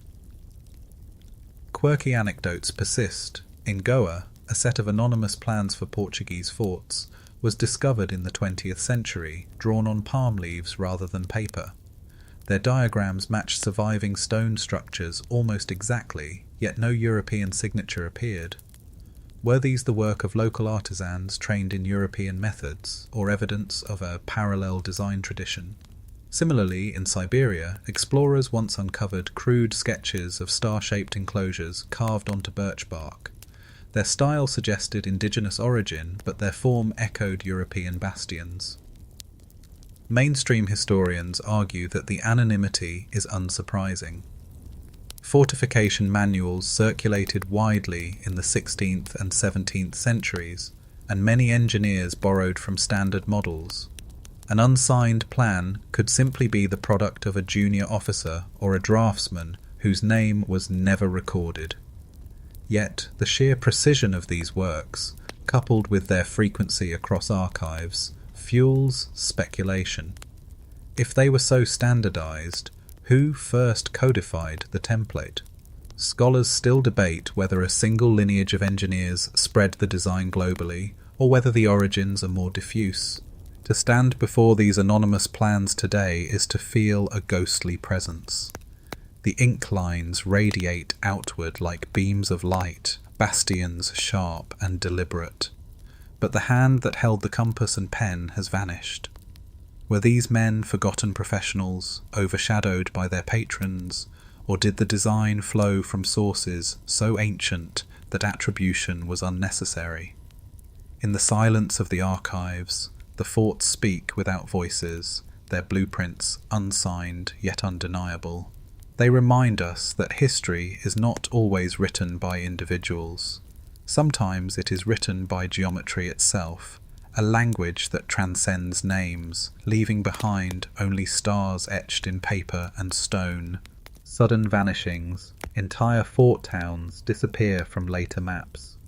One of the most unsettling puzzles surrounding star forts is not simply where they appear, but where they vanish. In old atlases, bastioned towns are drawn with pride, their angular outlines glowing like celestial bodies. Yet a century later, the same locations may be marked as blank countryside, their names erased, their stars extinguished as if they never existed. Unlike castles that crumble into ruins yet remain in memory, some star forts seem to dissolve from history altogether. Consider the case of Siberia.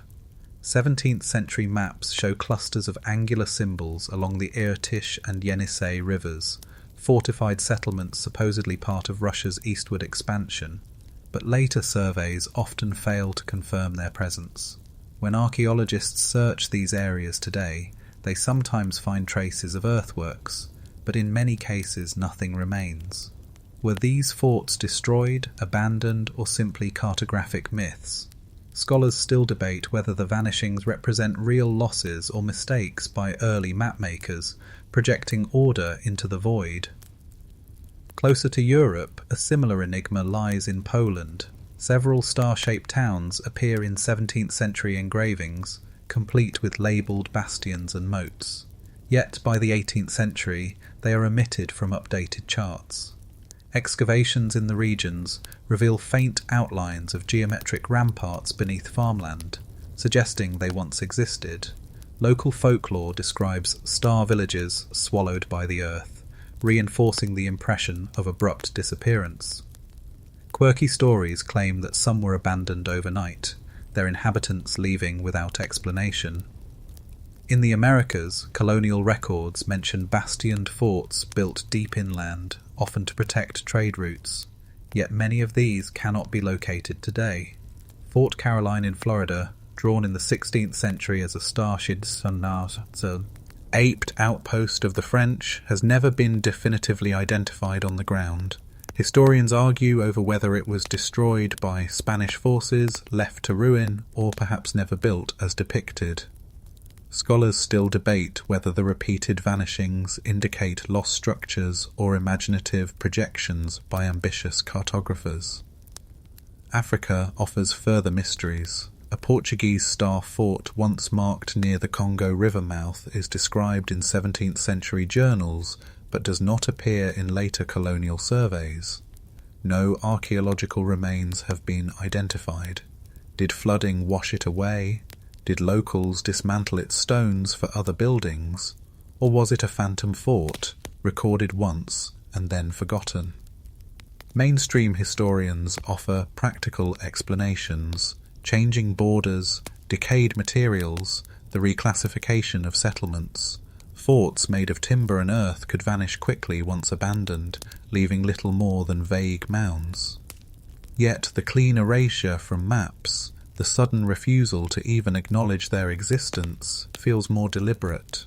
Why not mark them as ruins, as so often was done with castles? Scholars still debate whether their disappearance reflects genuine loss or intentional omission. Quirky anecdotes fuel suspicion. A 19th century traveller in Eastern Europe described villagers pointing to flat fields and insisting a great star town once stood there, demolished within a single generation. In France, rumours claimed that certain forts had been unbuilt, their stones carted away at night, their memory erased by royal decree. Whether true or fanciful, such stories suggest a cultural awareness of erasure that went beyond natural decay. Modern satellite imagery sometimes vindicates the older maps. Faint outlines of geometric moats surface beneath ploughed fields, invisible to the eye but revealed through aerial surveys. These ghostly stars seem to confirm that at least some vanished forts were real, their disappearance from charts more mysterious than their physical decline. To wander these landscapes today is to feel a double absence: the missing stones of the fort itself, and the silence of history that no longer records it. Were these sudden vanishings the result of politics, disaster, or deliberate forgetting? The question lingers, unresolved, leaving us to imagine entire towns once glowing like stars across the map, now extinguished in the vast night of the past. Strange survivals. Remote forts remain pristine though centuries passed. If some star forts vanish without a trace, others defy time itself.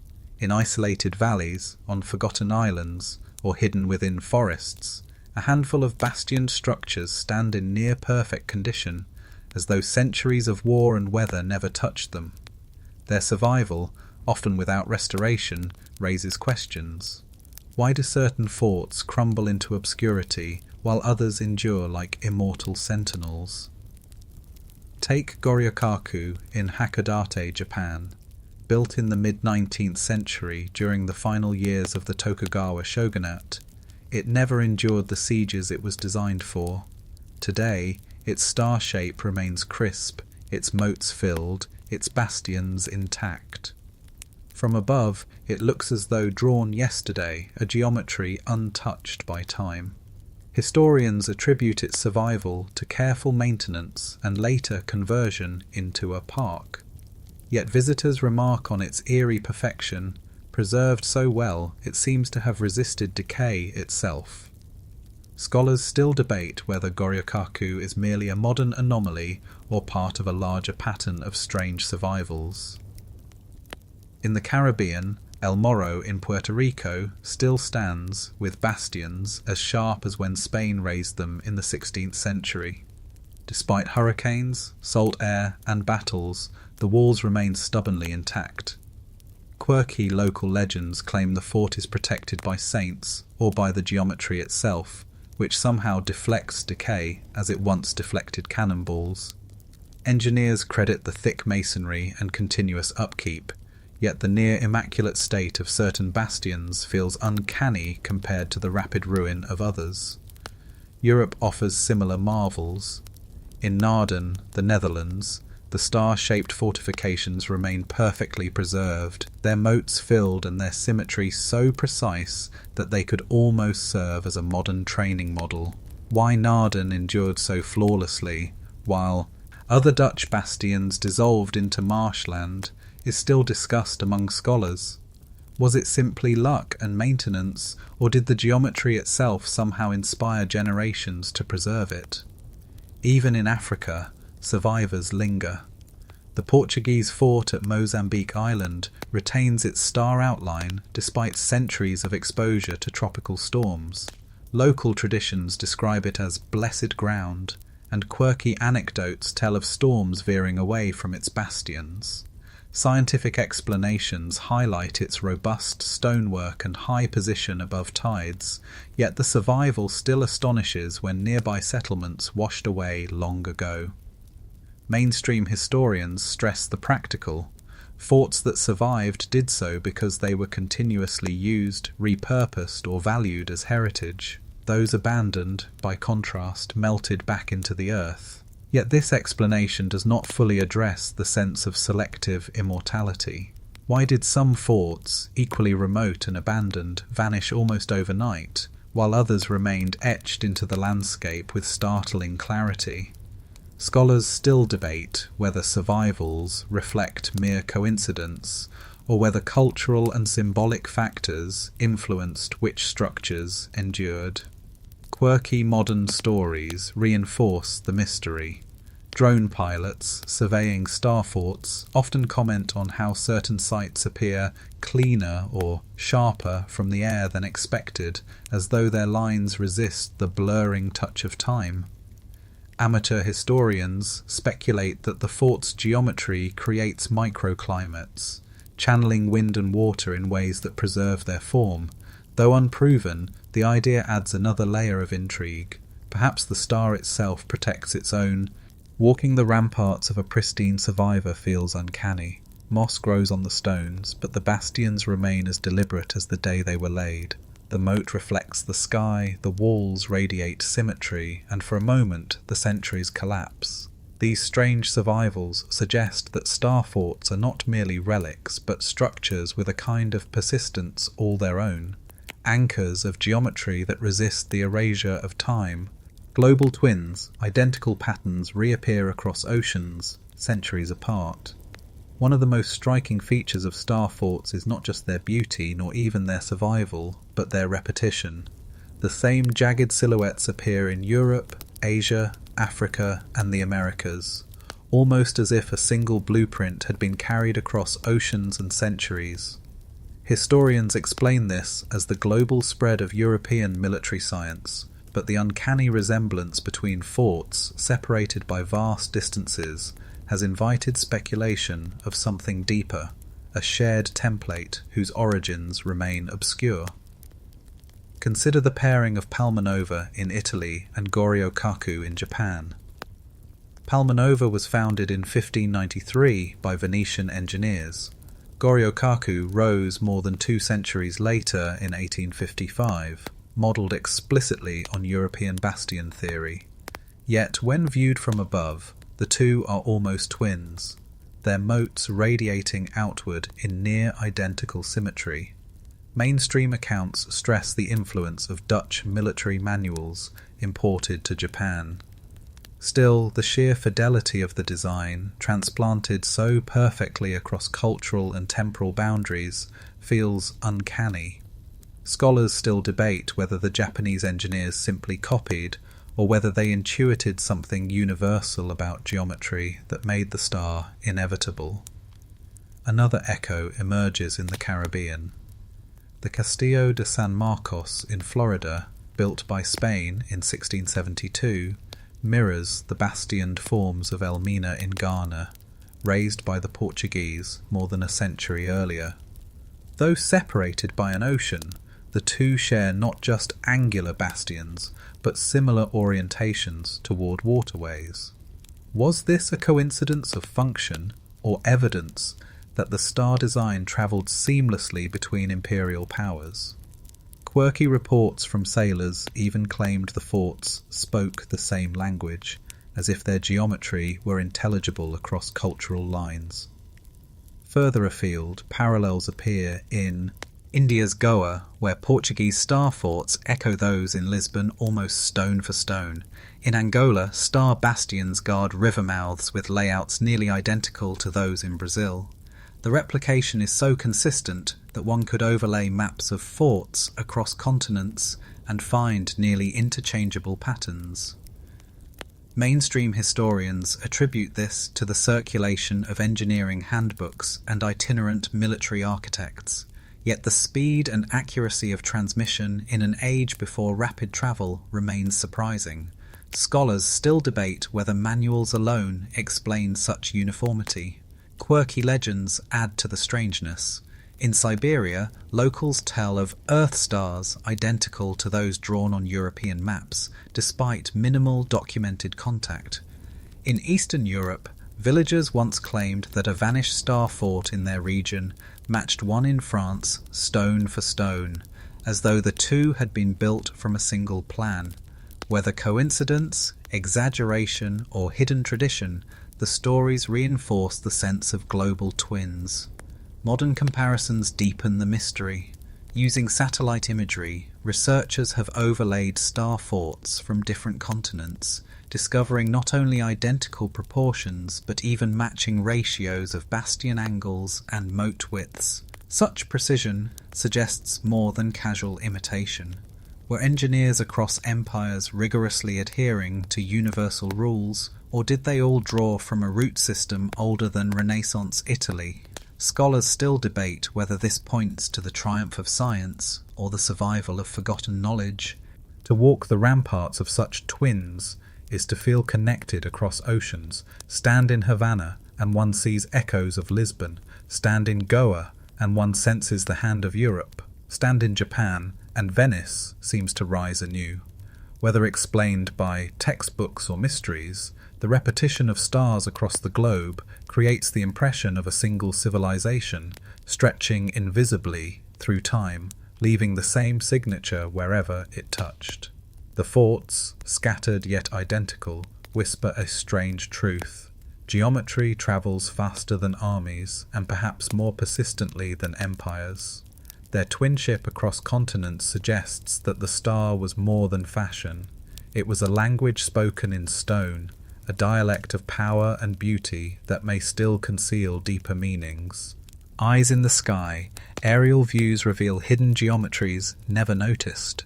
For centuries, star forts were lived in, defended and walked upon, but never fully seen. From ground level, their bastions look like ordinary walls, their moats like oversized ditches. Only when humanity took to the air did their secret reveal itself. The first balloonists in the 18th century marvelled at the view, cities blossoming into stars beneath them. Later, pilots and surveyors confirmed what had been invisible for generations. The true artistry of the forts could only be grasped from above, as though they were designed for an audience in the sky. A classic case is Naarden in the Netherlands. To a pedestrian, its streets and canals feel like any charming old town. But in a 19th century lithograph made from a balloon ascent, its star shape appeared in all its perfection, startling onlookers who had never realized what surrounded them. Local newspapers described the town as a heavenly flower planted upon the earth. Quirky anecdotes claim that after this discovery, residents began to see their own city differently, treating the star pattern as a point of civic pride. Scholars still debate whether early modern engineers conceived of their designs as ground-level fortresses alone, or whether they anticipated how the shapes would appear from above. In Italy, Palmanova's perfection is invisible from within. Its radial streets conceal its outline, and for centuries many inhabitants reportedly complained of its confusing layout. Only maps, and later aerial photography, revealed the exquisite nine-pointed geometry in its entirety. Similarly, in France, the fortress of Neuf-Brissac seemed an ordinary garrison until surveyors' sketches from overhead views circulated, transforming it into an emblem of Vauban's genius. Outside Europe, the effect is just as striking. In Goa, India, abandoned Portugal, Yui's forts blend into hillsides until drone cameras reveal their sharp stars still intact. In North America, aerial archaeology has rediscovered earthworks in the Midwest that resemble star forts, patterns invisible until captured from the sky. Quirky modern hobbyists with drones often upload videos of these sites, marvelling at how geometry leaps from obscurity once seen at altitude. Mainstream historians stress that builders never intended these structures to be aerial spectacles. They argue the geometry was functional, ensuring overlapping fields of fire. Yet the revelation remains profound. A form so dramatic, so symmetrical, invisible to those who lived within it. Scholars still debate whether the aesthetic perfection was accidental or whether, in some unspoken way, the engineers were inscribing designs meant for a higher vantage. Legends tie into this aerial mystery. In Eastern Europe, folklore describes forts as stars built for angels to see. In West Africa, elders once said the bastions were marks for the sky gods. Such phrases may be poetic, but they resonate eerily with the fact that only from the heavens, or at least from the air, Does their form reveal its full brilliance? Modern technology continues the tradition. Satellites and drones reveal hidden star forts swallowed by forests or farmland. Archaeologists now use LiDAR scanning to pierce vegetation and uncover long-buried outlines. What once seemed erased reappears as glowing geometry in data visualizations, giving new life to vanished forts. Some shapes appear where no record exists, hinting at sites lost not only to the eye, but to history itself. Standing on a bastion, one might feel enclosed, but from above, the view changes everything. What was once a wall becomes a point in a radiant diagram, part of a star, unfurling across the land. It is as though the forts were waiting for us to grow wings, to see what had always been hidden in plain sight. Perhaps they were never meant only for soldiers or townsfolk, but for the eye of the sky itself, for balloonists, pilots, and satellites yet to come. Myth versus masonry. Scholars clash with seekers over deeper meanings. By the 20th century, the star fort had become a curious relic. To professional historians, it was the epitome of Renaissance military science, a rational solution to the chaos unleashed by artillery. To tourists, it was picturesque geometry, a place to stroll among grassy ramparts or admire from a drone's eye view. Yet for others, antiquarians, esoteric thinkers, and seekers of hidden truths, the forts represented something far more profound. Symbols of forgotten civilizations, cosmic diagrams, or even technologies whose functions we have lost. Out of this divide has grown a lively clash between myth and masonry. Mainstream scholarship remains firm. Figures like Vauban in France or Scamozzi in Italy are hailed as the geniuses who perfected the bastioned system. Manuals of the 16th and 17th centuries survive in abundance, detailing angles, proportions, and mathematical justifications. Historians point to these documents as proof that the star fort is firmly anchored in its age, a byproduct of gunpowder and geometry. There is no mystery, one scholar bluntly wrote in the mid-1900s, only mathematics applied to masonry. Yet the counter-narratives refuse to fade. Fringe researchers argue that the sheer global distribution of forts, from Siberia to the Caribbean, cannot be explained by European empires alone. They point to vanished forts on old maps, unexplained tunnels beneath surviving ones, and uncanny alignments with rivers, solstices, or even constellations. To them, the forts are not inventions of the Renaissance, but inheritances, remnants of an older system, perhaps Tartarian, preserved and repurposed by later empires. Scholars still debate whether such claims reflect genuine anomalies or the human tendency to weave myth from fragments. Quirky anecdotes often fuel the dispute. In the 1960s, an amateur historian in France argued passionately that Vauban's designs were copied from an earlier, now lost civilization. He was dismissed as eccentric, but his small self-published book inspired a generation of seekers. In recent years, online communities have revived these ideas, sharing satellite images of forts that look like flowers or mandalas, captioned with speculation about energy grids or cosmic maps. Mainstream academics dismiss such interpretations as conspiracy theories, but their popularity highlights the enduring mystique of the form. The tension between perspectives is not new. Even in the 18th century, some observers described forts as earth stars or flowers of war, framing them in symbolic rather than purely practical terms. While engineers scoffed, poets and philosophers admired their beauty as much as their utility. This duality, stone as science, stone as symbol, has always haunted the bastioned walls. Archaeology occasionally muddies the waters. When excavations uncover features that do not fit neatly into the military narrative, sealed chambers, anomalous artifacts, unexplained foundations, the discoveries feed both sides. Scholars emphasize practical explanations. Seekers proclaim validation of their mysteries. The result is less resolution than a widening dialogue. Scholars still debate whether anomalies represent outliers or hints of a broader, overlooked story. Modern media amplifies the clash. Documentaries present forts as marvels of rational design, while online forums portray them as gateways to forgotten knowledge. Each side accuses the other of blindness. Historians accuse seekers of fantasy, seekers accuse historians of dogma. Between them lies the enduring power of the forts themselves, which remain mute, refusing to declare their true purpose.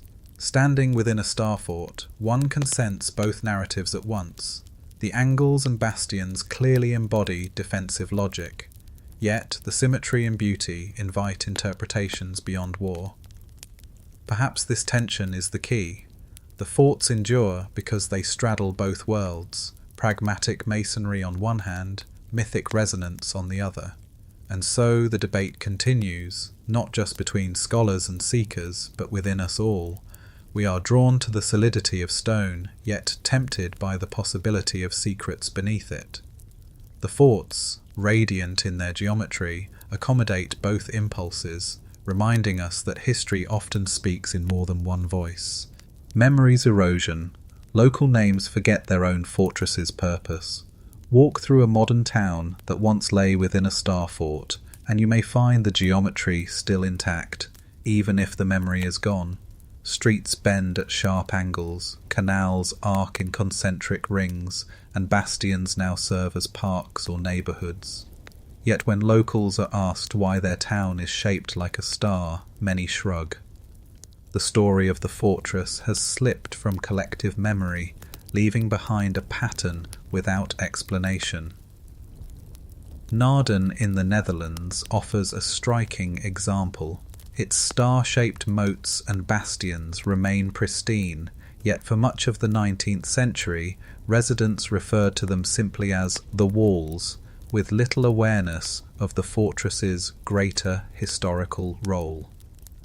Tourists and scholars reintroduced pride in its geometry, but for generations the town's inhabitants walked daily across their star without realizing its larger significance.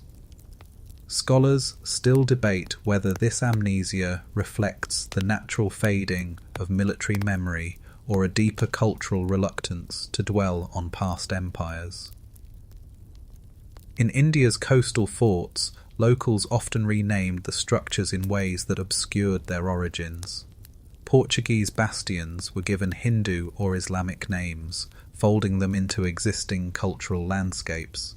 Over time, the original function, as artillery defences, was forgotten, while new legends arose about gods or spirits inhabiting the angular walls. Quirky stories from Goa describe one star fort as the Palace of the Serpent, a name with no link to its Portuguese builders, but strong resonance in local folklore. Even in Europe, amnesia proved powerful.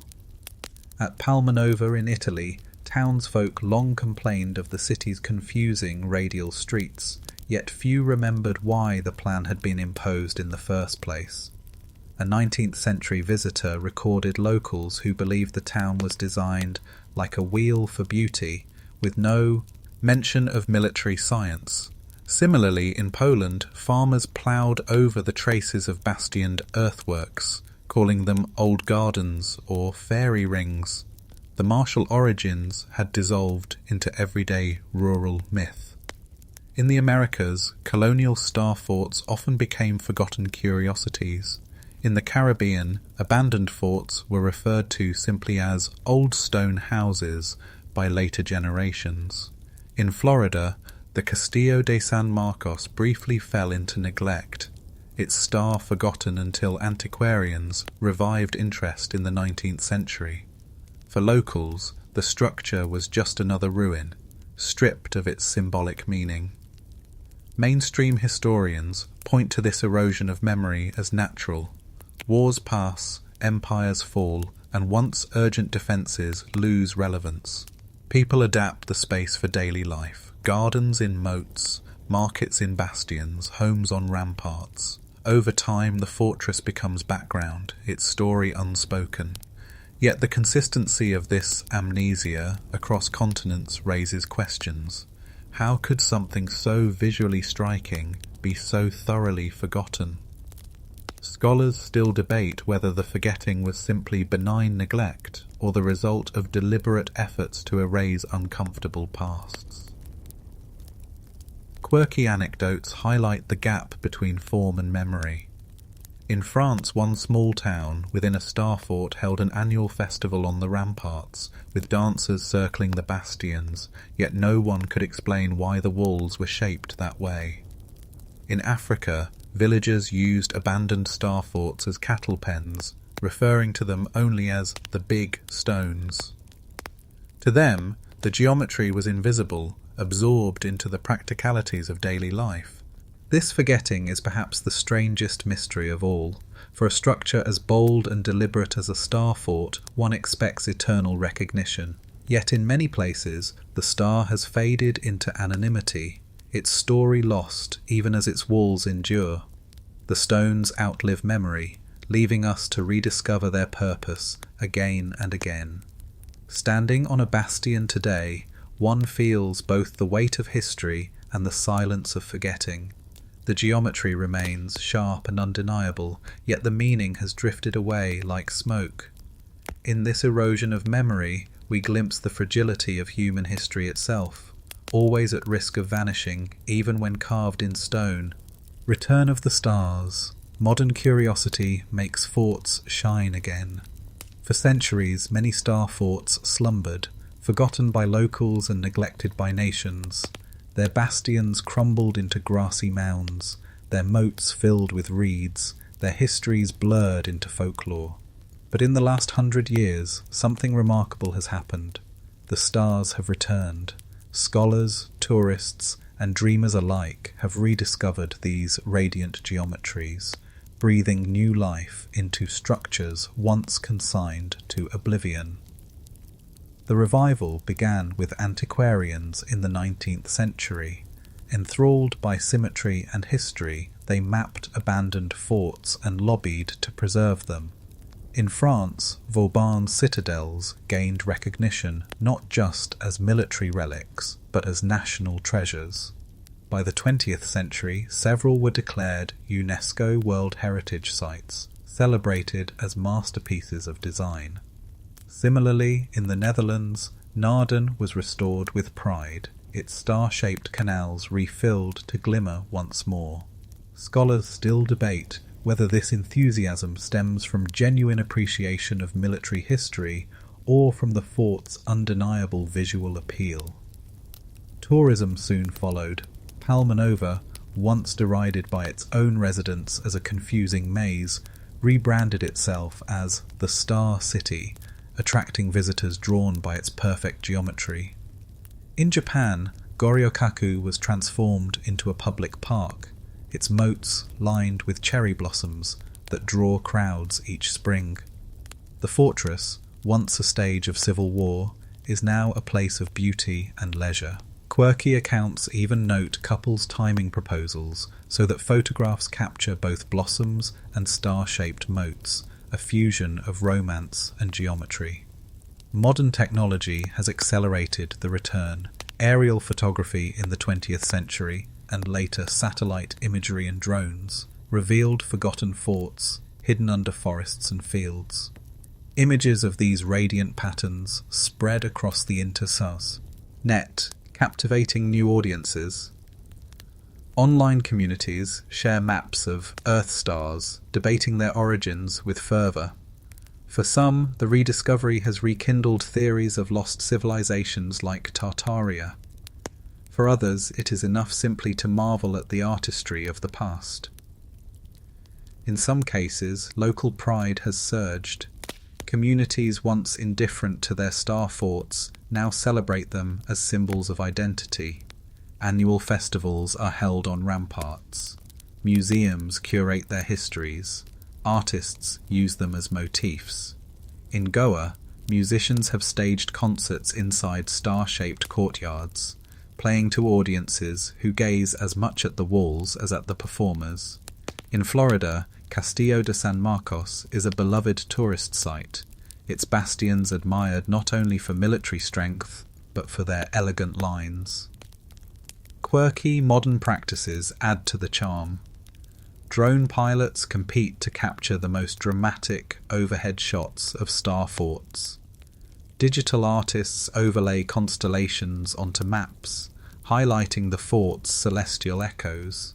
Some New Age groups even treat the forts as pilgrimage sites, meditating on their geometry as if it were sacred architecture.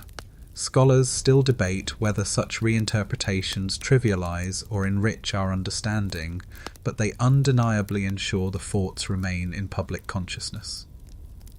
Meanwhile, serious scholarship has also deepened. Archaeologists explore hidden tunnels, historians pore over anonymous blueprints, and engineers analyze the precision of construction. Each discovery reinforces the fort's importance as cultural artifacts, not mere curiosities. The result is a strange duality. Star forts are at once heritage sites preserved with scientific rigor and playgrounds for imagination.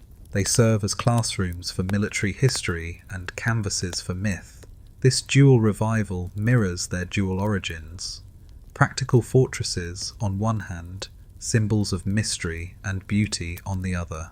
To walk their walls today is to sense both past and present colliding. Children race bicycles along bastions once bristling with cannon. Tourists snap photos where soldiers once stood guard. Historians deliver lectures in chambers once sealed. The forts, once forgotten, glow again, stars reborn in our collective sky. And so, the return of the stars reminds us that history never entirely dies. It only waits, patient in stone and soil, until curiosity reawakens it, and the patterns we once overlooked shine anew. Closing riddle: were they walls or windows into another order? At the end of this long journey through moats and bastions, maps and myths, one truth remains. Star forts are more than stone. They are questions carved into the earth, radiating outward in angles too precise to dismiss, yet too enigmatic to fully explain. For every textbook account of artillery and engineering, there lingers a whisper of something deeper, an echo of forgotten knowledge, an alignment with rivers, stars, or forces we no longer measure. From Palmanova's 9-point perfection to Narden's watery flower, from Havana's Caribbean bastions to Goryo-Kaku's cherry-blossomed moats, the forts stand as a global constellation of geometry. Mainstream historians see them as triumphs of Renaissance science, spread by empires in their march across continents. But folklore remembers giants, magicians, and gods. Modern seekers glimpse energy grids, calendars, or cosmic mirrors. Scholars still debate whether the fort's unity is coincidence, imitation, or inheritance from something older, perhaps even the fabled Tartaria that hovers at the edge of maps and memory. Quirky tales will not let the matter rest. Compasses that waver in bastions, shadows that mark solstices, villages that forget their star-shaped origins, ghost towns that vanish from charts, and pristine survivors that look untouched by time. These details, dismissed as anomalies, are precisely what give the forts their enduring power. They resist neat categorization, insisting on multiple interpretations at once. And perhaps that is the secret. The star fort is both wall and window. As walls, they were built to repel armies, to embody the logic of gunpowder war. As windows, they open onto realms of meaning, mathematical, symbolic, cosmic, that extend far beyond cannon fire. To stand upon their ramparts is to look outward not only at landscapes, but to centuries of imagination, to see how human beings have inscribed their hopes and fears into the ground. At twilight, when the sky deepens and real stars emerge overhead, the forts reveal their final paradox.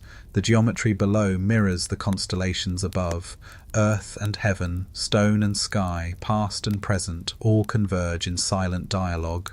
Were these structures the pragmatic offspring of artillery, or the last remnants of a lost global order?